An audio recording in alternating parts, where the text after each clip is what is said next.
সুপ্রিয় দর্শক, আসসালামু আলাইকুম। আপনাদের সবাইকে স্বাগত জানাচ্ছি এখনকার আলোচনায়। আপনাদের সঙ্গে আছি আমি সিরাজুল ইসলাম। দর্শক, অত্যন্ত জরুরি খবর হচ্ছে আমেরিকা এবং ইরানের মধ্যে নতুন করে আবার যুদ্ধ হয়েছে এবং এই যুদ্ধটা কিন্তু একদম ছোটোখাটো পর্যায়ে না। আমেরিকা ইরানের উপর ৩ দফা হামলা চালিয়েছে এবং ইরান মধ্যপ্রাচ্যের অন্তত ৩টি দেশে ২১টি মার্কিন লক্ষ্যবস্তুতে হামলা চালিয়েছে। ইরানের এই হামলায় মার্কিন বাহিনী বড় রকমের ক্ষয়ক্ষতির মুখে পড়েছে। কি সেই বড় রকমের ক্ষয়ক্ষতি, বিস্তারিত জানার জন্য ভিডিওটি পুরো দেখুন। আর ভিডিওটি ভালো লাগলে লাইক, কমেন্ট, শেয়ার করুন এবং চ্যানেলটি সাবস্ক্রাইব করে সাথেই থাকুন। সুপ্রিয় দর্শক, আমাদের এই ভিডিও ফেসবুকেও আপলোড করা হয়। ফেসবুক পেজ হচ্ছে টক উইথ সিরাজ। তো দর্শক, চলুন আমরা বিস্তারিত আলোচনায় চলে যাই। আপনাদেরকে গতকালকে আমি বলেছিলাম যে আমেরিকার একটি অ্যাপাচি অ্যাটাক হেলিকপ্টার এটা ভূপাতিত হয়েছে হরমুজ প্রণালীর আশপাশে। পরবর্তীতে জানা যায় যে ওমান উপসাগরে, সেটা একদম হরমুজ প্রণালীর কাছেই বিধ্বস্ত হয়েছে। প্রথম খবর ছিল কিভাবে বিধ্বস্ত হয়ে জানা যায়নি। পরবর্তীতে খবর আসে যে ইরান এই হেলিকপ্টার ভূপাতিত করেছে। যদিও ইরান এর দায় স্বীকার করছে না, তবে আবার একেবারে অস্বীকারও করেনি। ইরানের পক্ষ থেকে বলা হয়েছে যে তারা এটা করেনি, অর্থাৎ এই হেলিকপ্টার ভূপাতিত করেনি। কিন্তু এরকম একটা চলমান ইস্যুতে কখন কি হয় তা তো বলাও যায় না, এরকম একটা কথাবার্তা বলছে। যাই হোক, এই হেলিকপ্টার ধ্বংসের ঘটনাকে আমেরিকা একেবারে সরাসরি ইরান জড়িত বলে মনে করছে এবং মনে করছে যে ইরানের কারণেই এই হেলিকপ্টারটা বিধ্বস্ত হয়েছে। মার্কিন প্রেসিডেন্ট ডোনাল্ড ট্রাম্প গতকালকেই বলেছেন যে আমি জানি এরকম আমাদের একটা হেলিকপ্টার, খুব সফিস্টিকেটেড হেলিকপ্টার ধ্বংস হয়েছে এবং এটা করেছে ইরান। এর জন্য আমরা অবশ্যই ইরানের বিরুদ্ধে ব্যবস্থা নেব এবং ইরানের উপর আমাদের সামরিক বাহিনী হামলা চালাবে, এইভাবে বলেছিলেন। তখন ইরানের পক্ষ থেকে বলা হয়েছিল আমেরিকার জানা উচিত যে এই অঞ্চলে তারা বাইরের শক্তি, বহিরাগত। তারা যদি ইরানের উপর কোনো রকম হামলার চেষ্টা করে তাহলে ইরানও পাল্টা এবং কঠোর জবাব দেবে। যাই হোক, এরপরে যা ঘটলো সেটা হচ্ছে রাত গেল, এই রাত 2টার দিকে মার্কিন বাহিনী ইরানের একদম পারস্য উপসাগরের উপকূলীয় অঞ্চল, এই অঞ্চল এবং কয়েকটা দ্বীপে হামলা চালিয়েছে। এর ভিতরে এই অঞ্চলটা মূলত হরমুজগান প্রদেশের ভেতরে পড়ে। এই হরমুজগান প্রদেশের ভেতরে আমরা জানি যুদ্ধের প্রথম দিন যে মিনাব স্কুলে হামলা চালিয়েছিল আমেরিকা, ছোট বাচ্চাদের যে স্কুল, গার্লস স্কুল, সেই স্কুলটা কিন্তু এই হরমুজগান প্রদেশের ভেতরে এবং মিনাব অঞ্চলে, এই মিনাব অঞ্চলে হামলা চালিয়েছে আমেরিকা আজকে আবার। এরপরে কিশ দ্বীপ, পারস্য উপসাগরে ইরানের যে কয়টা দ্বীপ আছে তার ভিতরে সবচেয়ে সুন্দর, পর্যটন বান্ধব এবং পরিকল্পিত এবং অনেক গুরুত্বপূর্ণ ইউনিভার্সিটির ব্রাঞ্চও আছে এখানে, কিশ দ্বীপে সিরিক এবং জাস্ক, এই সমস্ত দ্বীপে হামলা চালিয়েছে আর মিনাব অঞ্চলে হামলা চালিয়েছে। মিনাবটা মূলত সাগরের উপরে, অর্থাৎ সাগর পার হয়ে উত্তর পাড়ের দিকে, আর কি সাগরের উত্তর পাড়ের দিকে ইরানের ভেতরে। তো এই সমস্ত অঞ্চলে হামলা চালিয়েছে। এখানে আমেরিকার হামলায় যে ক্ষয়ক্ষতি হয়েছে ইরানের, প্রাথমিকভাবে যা জানা যাচ্ছে তাতে একটা টেলিকমিউনিকেশন টাওয়ার, অর্থাৎ টেলিযোগাযোগ একটা টাওয়ার ধ্বংস হয়েছে, ক্ষতিগ্রস্ত হয়েছে এবং 2টো পানির রিজার্ভার, অর্থাৎ পানি জমিয়ে রাখা হয় এইরকম 2টো রিজার্ভার ধ্বংস হয়েছে। লোকজন মারা গেছে কিনা তা এখনো জানা যায়নি। মোটামুটি আমি যতদূর যা ঘাটাঘাটি করলাম, নিউজ যা দেখলাম, তাতে কোথাও লোকজন মারা যাওয়ার খবর তখনও আসেনি। এই হামলা রাত 2টোর সময় হয়েছে। আমেরিকা এই হামলা কিন্তু একবারে যে একটা জায়গায় হামলা চালিয়েছে, নট দ্যাট। আমেরিকা কিন্তু 3 দফায় হামলা চালিয়েছে এবং বেশ বড় হামলার চেষ্টা করেছে। এর পরপরই ইরান সেগুলো রুখে দাঁড়িয়েছে। আমি এখানে একটু বলে রাখি, আমেরিকা যে হামলা চালিয়েছে তা কিন্তু যুদ্ধ বিমান দিয়ে হামলা চালিয়েছে।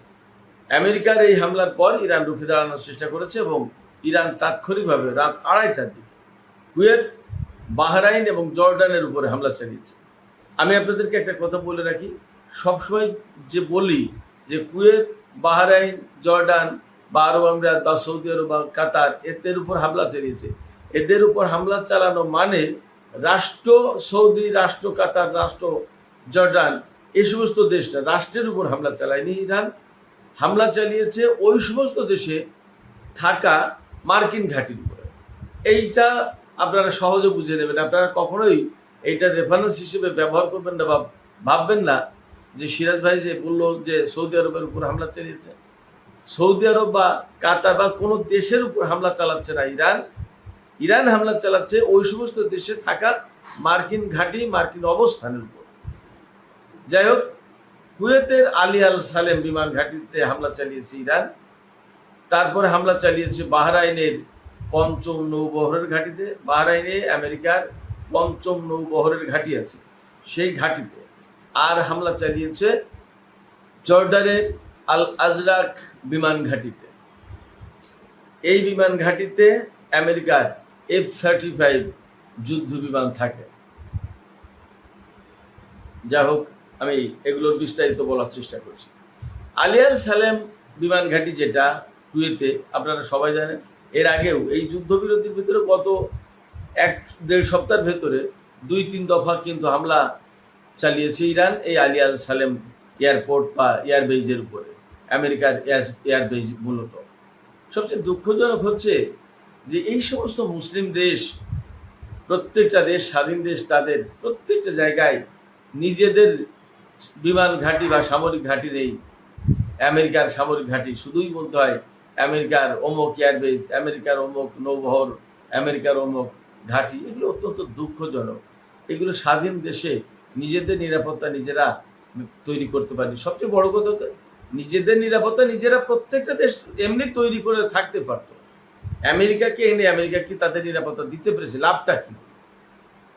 শুধুই মাত্র উসিলা বা উসরত ছিল ইরান। ইরান ইরান ইরানকে সামনে রেখে, জুজুর ভয় দেখে এই সমস্ত জায়গায় এরা ঘাঁটি গেড়ে বসে আছে এবং মধ্যপ্রাচ্যের টোটাল অশান্তির মূল কারণ বলে মনে করা হয়। এই যে এত যুদ্ধ বিগ্রহ, এই সমস্তগুলো যদি এই আমেরিকা বা অন্যদের উপস্থিতি যদি না থাকতো তাহলে কি এগুলো হতে পারতো? মনে হয় হতে পারতো না। কারণ হচ্ছে যার যার দেশ সেই চালাবে।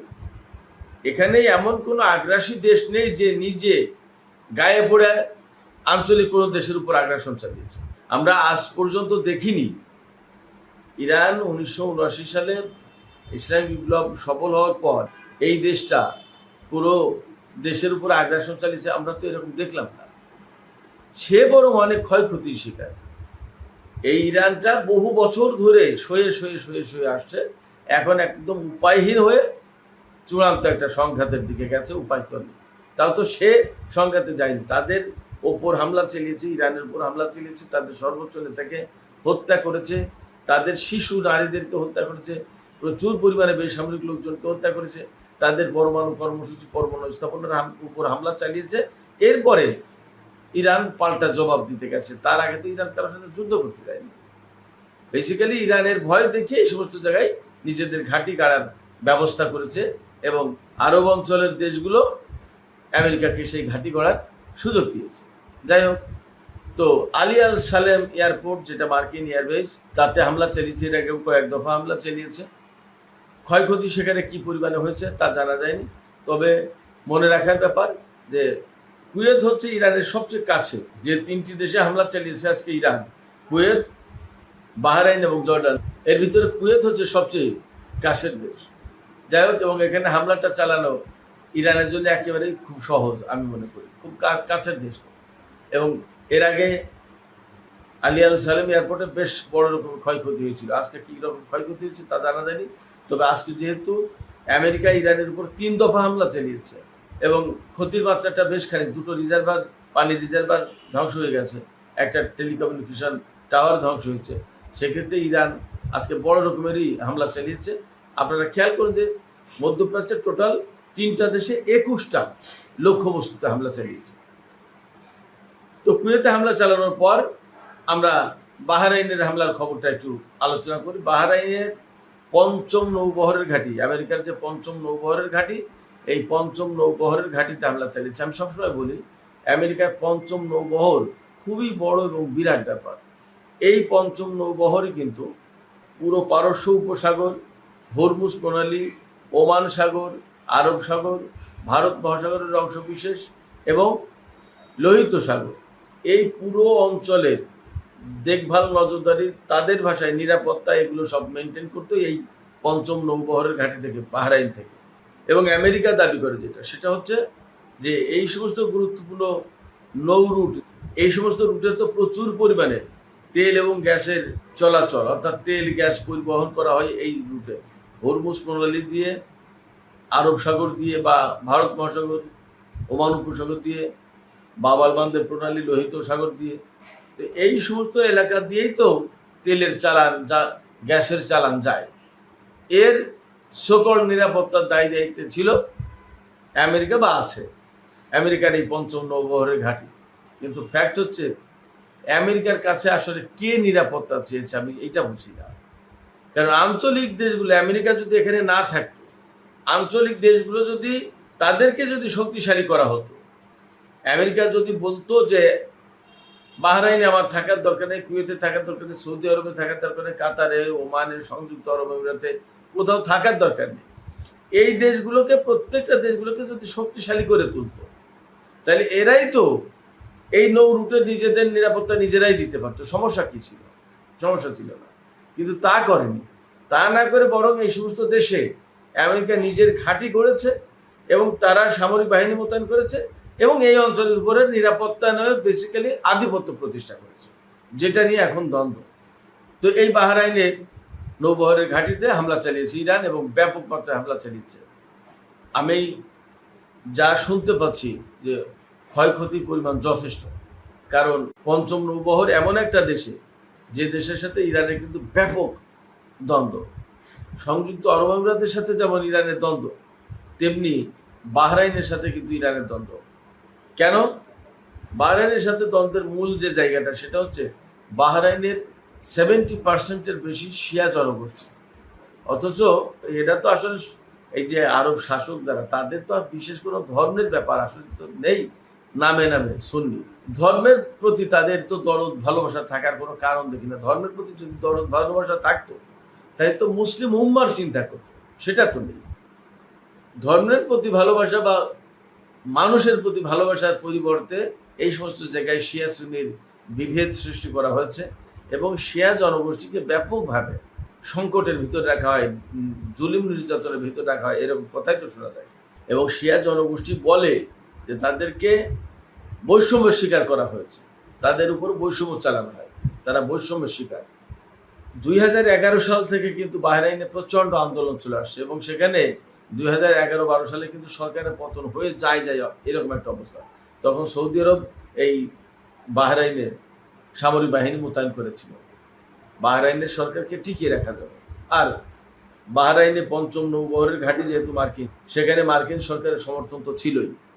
তো এই যে শিয়া মুসলিম জনগোষ্ঠীর উপরে বৈষম্য, নির্যাতন বা তাদেরকে বঞ্চনার শিকার করা, এগুলোর ব্যাপারে ইরানের কিন্তু বক্তব্য আছে। ইরান কিন্তু এগুলো পছন্দ করে না এবং যেহেতু ইরান শিয়া প্রধান দেশ, সেক্ষেত্রে যেখানে শিয়া জনগোষ্ঠী আছে তার প্রতি তো তার একটু আলাদা বিশেষ দরদ ভালোবাসা থাকবে, এটা স্বাভাবিক, সেটা আছে। ফলে বাহরাইনকে বিশেষভাবে মুক্ত করার একটা চিন্তা কিন্তু ইরান লালন করে পোষণ করে। মুক্ত করা বলতে মার্কিন দখলদারিত্ব থেকে মুক্ত করা, তারপরে আপনার শিয়া জনগোষ্ঠীকেও স্বাধীন করার একটা চিন্তা। আমি ব্যক্তিগতভাবে যা মনে করি, এটা ইরান বলছে তা কিন্তু না, আমি এইগুলো মনে করি যে এরকম প্রেক্ষাপট আছে। তো সেই জায়গায় বাহরাইনের পঞ্চম নৌবহরের ঘাঁটিতে কিন্তু বড় রকমের হামলা চালাবে, এটা স্বাভাবিক। আফটার অল বাহরাইনের যে মার্কিন পঞ্চম নৌবহরের ঘাঁটি, এটা কিন্তু অনেক বড় ব্যাপার, এটা সাধারণ কোনো ব্যাপার না। বাহরাইন হয়তো রাষ্ট্র হিসেবে ছোট হতে পারে, কিন্তু সেখানে মার্কিন ঘাঁটিটা কিন্তু অনেক বড়, খুবই গুরুত্বপূর্ণ।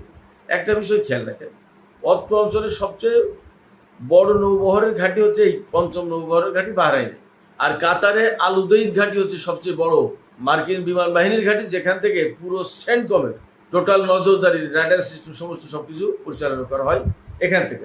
এর ভেতরে গোপনে গোপনে সংযুক্ত আরব আমিরাতের আল জাফরা, এটাও কিন্তু অনেক বড় বিমান ঘাঁটি, বড় সামরিক কেন্দ্র হিসেবে গড়ে তুলেছে। এখানে আমেরিকা এবং ইসরায়েলের সৈন্য আছে, সাম্প্রতিক খোঁজ খবরে অন্তত তাই পাওয়া গেছে। তো যাই হোক, বাহরাইনে এইরকম ব্যাপক হামলা চালিয়েছে, সেখানে টু দ্য পয়েন্টে কোন কোন জায়গায় হামলা চালিয়েছে এখনো আসেনি, হয়তো রাতের ভিডিওতে বলতে পারবো। এই সমস্ত হামলার পরে এই জর্দানের বিশেষ করে আল আজরাক বিমান ঘাঁটিতে হামলা চালিয়েছে ইরান খুব টার্গেট করে। এখানেই মূল ক্ষয়ক্ষতিটা হয়েছে মার্কিন বাহিনী। সেই ক্ষয়ক্ষতিটা হচ্ছে, এখানে আমি আগেই বলেছি যে এখানেই F-35 যুদ্ধ বিমান রাখে আমেরিকা জর্ডানে, এবং এই বিমান ইরানের বিরুদ্ধে হামলার সময় ব্যবহার করে। সেই ঘাঁটিতে হামলা চালিয়েছে, যেখানে F-35 বিমান থাকে এই ঘাঁটির, সেই হ্যাঙ্গারে হামলা চালিয়েছে। আমি কিন্তু গতকালকেও বলেছিলাম যে ইসরায়েলের রামাত ডেভিড এয়ারবেজের এই F-35 এর হ্যাঙ্গারে হামলা চালিয়েছে ইরান। আবার এই জর্ডানের আল আজরাক বিমান ঘাঁটির F-35 বিমানের হ্যাঙ্গারে হামলা চালিয়েছে ইরান। এখানে টার্গেটটা হচ্ছে F-35 যেহেতু একদম লেটেস্ট মডেলের অত্যাধুনিক বিমান, যদি 2-5টা ধ্বংস করা যায় তাহলে বড় রকমের ক্ষয়ক্ষতির মুখে পড়লো আমেরিকা, এতে কোনো সন্দেহ নেই। তো বড় রকমের ক্ষয়ক্ষতি, সবচেয়ে বড় কথা, বিমানের হ্যাঙ্গার যদি ধ্বংস হয়ে যায় তাহলে বিমান রাখাটাই তো অনিরাপদ হয়ে যাবে, অতএব এখান থেকে সরাতে বাধ্য হবে। টার্গেটটা কিন্তু এরকম। শুধু আল আজরাক বিমান ঘাঁটির এই F-35 এর হ্যাঙ্গারে হামলা চালিয়েছে ইরান, নট দ্যাট, ব্যাপারটা কিন্তু তা না, আরও আছে। এই জর্ডানে মার্কিন বাহিনীর কমান্ড অ্যান্ড কন্ট্রোল সেন্টার যেটা, তাতেও হামলা চালিয়েছে। ক্ষয়ক্ষতি কি পরিমাণে হয়েছে সেটা পরের গল্প, কিন্তু হামলাগুলো বড় রকমের হয়েছে এবং এখানে সব ভালো ভালো বড় বড় ক্ষেপণাস্ত্র দিয়ে হামলা চালিয়েছে, ব্যালিস্টিক ক্ষেপণাস্ত্র সব। এর ভেতরে হয়তো হাইপারসনিক ক্ষেপণাস্ত্র ব্যবহার করা হয়েছে, কারণ অন্য ক্ষেপণাস্ত্র ব্যবহার করলে হয়তো শুট ডাউন করে ফেলবে, কিন্তু হাইপারসনিক ক্ষেপণাস্ত্র ব্যবহার করলে শুট ডাউন করা কঠিন হবে। আর বাহরাইনের যে 5ম নৌবহরের ঘাঁটি, এই ঘাঁটিতে কিন্তু বেসিক্যালি ড্রোন হামলা চালানো হয়েছে, কামিকাজে ড্রোন, যেটা একদম ডাইরেক্ট হিট করে, এই ড্রোন দিয়ে হামলা চালানো হয়েছে। এদিকে মার্কিন হামলার পর জবাব তো দিয়েছে ইরান, এবং ইরানের পররাষ্ট্রমন্ত্রী আব্বাস আরাকচি, তিনি কিন্তু বেশ কিছু কথা বলেছেন। তিনি বলেছেন যে আমেরিকাকে এই অঞ্চল ছেড়ে চলে যেতে হবে, তা না হলে আমেরিকাকে বের করার ব্যবস্থা করা হবে এবং তাদের উপরে ভাবে হামলা চলতেই থাকবে। তিনি অবশ্যই বলেছেন, কূটনীতির পথে হাঁটলে আমরা কূটনীতির পথে হাঁটবো, আর যুদ্ধ করলে আমরা যুদ্ধের পথে হাঁটবো। তার পরিষ্কার প্রমাণ আজকেও দিলাম। আমেরিকার প্রেসিডেন্ট ডোনাল্ড ট্রাম্প গতকালকে বলেছেন যে ইরানের সাথে 2-3 দিনের ভিতরে একটা চুক্তি হয়ে যাবে, এবং আজকেও মার্কিন কর্মকর্তারা বলছেন যে চুক্তির বিষয়টা ওই অবস্থায় আছে। যুদ্ধ বা হামলার, পাল্টা হামলার ঘটনা যেটা ঘটেছে এটা এই পাশের ব্যাপার, কিন্তু চুক্তি তার জায়গায় আছে, অর্থাৎ চুক্তি হওয়ার সম্ভাবনা এখনো রয়েছে, বাদ হয়ে যায়। তো আব্বাস আরাকচি এই কথাই বলছে যে চুক্তি যদি করতে চাও, তোমরা কূটনীতির পথে আসতে চাও, আমরা আছি, কিন্তু তোমরা যখন হামলা করবে বা তোমরা যখন আমাদের জন্য থ্রেট হয়ে দাঁড়াবে, হুমকি হয়ে দাঁড়াবে, তখন আমরা কিন্তু ছাড় দেব না। এবং আমেরিকাকে একদম সুস্পষ্ট করেছে, আমেরিকার সামরিক বাহিনীর যদি নিরাপত্তা চায়, এই সমস্ত লোকজনের যদি নিরাপত্তা চায়, তাহলে এই অঞ্চল থেকে তাদের সরিয়ে নেওয়া উচিত, আমেরিকার এই অঞ্চল ছেড়ে চলে যাওয়া উচিত। আব্বাস আরাকচি পরিষ্কার করে বলেছেন যে আমেরিকা এই অঞ্চলের কোনো দেশ না, হরমুজ প্রণালী তাদের না, হরমুজ প্রণালী ইরানের এবং ওমানের। এখানে আমেরিকার কি, আমেরিকা উপস্থিত কি কারণে, তার এখানে কি প্রয়োজন, তাকে কে ডেকেছে, ঠিক এইভাবে বলেছেন। এবং তিনি বলেছেন এখান থেকে চলে যাওয়াই শ্রেয়, তাদের মান সম্মান যদি রাখতে চায় তাহলে এখান থেকে চলে যাওয়া উচিত, তা না হলে এইভাবে একের পর এক হামলার শিকার হতেই থাকবে। এবং যেহেতু একটা উত্তেজনা, যুদ্ধ, এইরকম সংকট চলছে, সেক্ষেত্রে হরমুজ প্রণালীর আশপাশে বা ইরানের আশপাশে আমেরিকার যে সমস্ত সেনা মোতায়েন করা আছে, তারা কিন্তু যে কোনো মুহূর্তে ক্রস ফায়ারে পড়ে যেতে পারে, যে কোনো মুহূর্তেই একটা ঝামেলার ভেতরে পড়ে যেতে পারে। সেক্ষেত্রে তাদের সরিয়ে নেওয়া উচিত, আমেরিকা তাদের সরিয়ে নিই। তার মানে ইরানের পক্ষ থেকে একদম পরিষ্কার করে আমেরিকাকে মধ্যপ্রাচ্য অঞ্চল ছেড়ে দেওয়ার নোটিশ দেওয়া হলো। সুপ্রিয় দর্শক, আজকের আলোচনা এখানেই শেষ করতে চাইছি। যাবার আগে আপনাদের কাছে জানতে চাই আপনাদের মতামত কি। এই যে ইরান চোখে চোখ রেখে একের পর এক জবাব দিচ্ছে, এখন আজকে আব্বাস আরাকচি বললেন পরিষ্কার করে যে আমেরিকাকে মধ্যপ্রাচ্য অঞ্চল ছাড়তে হবে। আপনারা কি মনে করেন যে পরিস্থিতি তৈরি হয়েছে তাতে আমেরিকা মধ্যপ্রাচ্য অঞ্চল ছেড়ে চলে যাবে অথবা ছাড়তে বাধ্য হবে? আপনাদের কি মনে হয়? আপনাদের মতামত কমেন্টে জানাতে পারেন। আর ভিডিও ভালো লাগলে লাইক, কমেন্ট, শেয়ার করুন এবং চ্যানেলটি সাবস্ক্রাইব করে সাথেই থাকবেন।